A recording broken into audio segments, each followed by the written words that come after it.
इससे पहले हम एक पत्रकार परिषद लिए हुई थी, औरंगाबाद शहर के रेस्ट हाउस के अंदर लिए हुई थी, और हम जो है उस पत्रकार परिषद के अंदर मांगनी किए थे कि मुस्लिम समाज को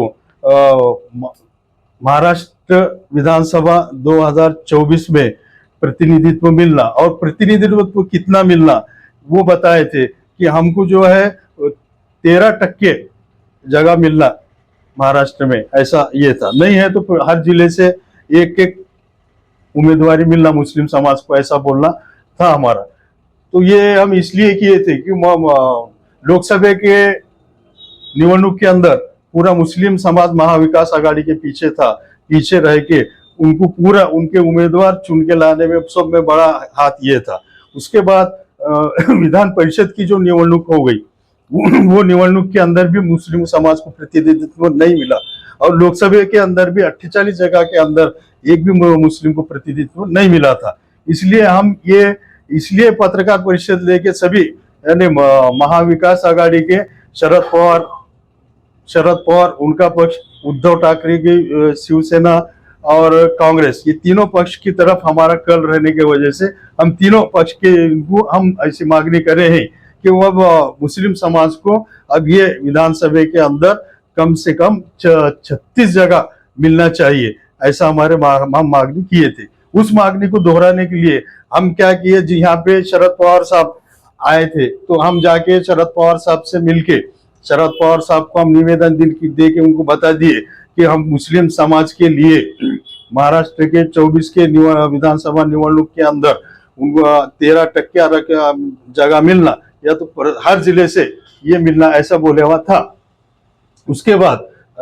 मोहित शेख कांग्रेस आय के सरचिटनीस हैं महाराष्ट्र के, उनको भी निवेदन दे दिए, उनको भी निवेदन दे के बता दिए कि महाराष्ट्र के अंदर मुस्लिम समाज को कम 13% या तो 39 जगह देना या हर जिले से प्रतिनिधित्व देना, ये मांगनी किए थे, उनको पहुंचा दिए। उसके बाद चंद्रकांत खैरे उद्धव सेना जो है ठाकरे की, तो उनको भी हम यहाँ पे निवेदन दे के बोले कि वो मुस्लिम समाज को 13% जगह या तो 39 जगह हमको देना, ऐसी मांगनी हम तीनों पक्ष की तरफ किए हुए है। ये मांगनी के निवेदन उनके पास हमारे पहुंचे हैं, तो हम निवेदन पहुंचा के ये कर दिए। तो उस निवेदन को दोहराने के लिए हम जो है इस अब निवडणूक की प्रक्रिया शुरू हो गई, उनको याद दिलाने के लिए फिर से हम ये पत्रकार परिषद लेके उनको सभी महाविकास आघाड़ी के तीनों पक्ष के जिम्मेदारों को ये जो हम निवेदन दिए थे, अब हम इसको उनको बोल रहे हैं कि हमको जो है कम से कम 36 से 36 जगह तक हमको प्रतिनिधित्व मुस्लिम समाज को देना चाहिए। और हमारा ऐसा 2024 की जो विधानसभा की निवडणूक है, इस निवडणूक के अंदर मुस्लिम जो चुन के आएंगे, इस विधानसभा के अंदर कम से कम 30 मुस्लिम के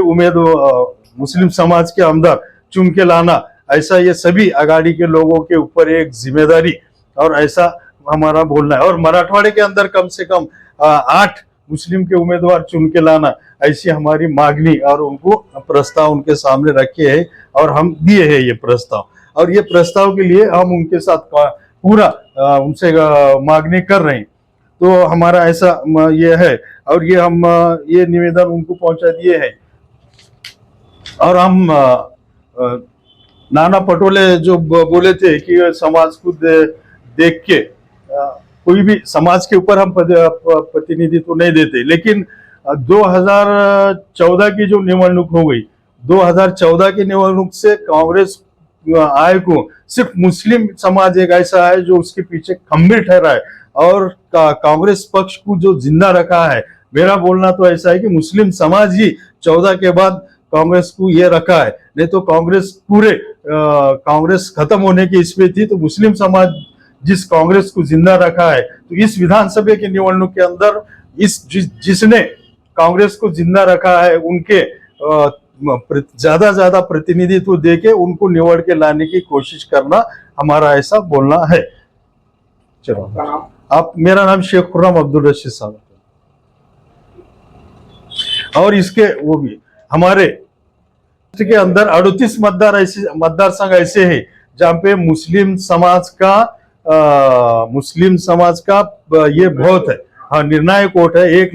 लाख से ज्यादा निर्णायक वोट है। तो वो वोटिंग की तरफ से हमारे समाज के भी चुन के आते हैं, जो भी ये देंगे वो चुन के आएंगे। तो कम से कम हमको ऐसा ये करना है। और एक ये है कि हम मुस्लिम समाज के दूसरे भी इनको ये गुजारिश करते हैं, जब महाविकास आघाड़ी के लोगों को हमारे टिकट अगर दिए हैं तो मुस्लिम का डबल उम्मीदवार जो है वहां पे कोई नहीं ठहरना। एक पक्ष का अगर टिकट दे दिए उस मतदार संघ में, तो डबल से दूसरा मुस्लिम समाज का उस मतदार संघ में निवडणूक नहीं लड़ना, ऐसी स्पष्ट हमारी भूमिका है। तो हम गुजारिश करते हैं उनको, जो भी उम्मीदवार दूसरे इसके ये करेंगे, जो बड़ा उम्मीदवार है उनको अपना थोड़ा एक अपने भाई को अपने इसके लिए अपनी कुर्बानी देना जरूरी है, ऐसा बोलना रहेगा। मैं शेख खुर्रम अब्दुल रशीद साहब।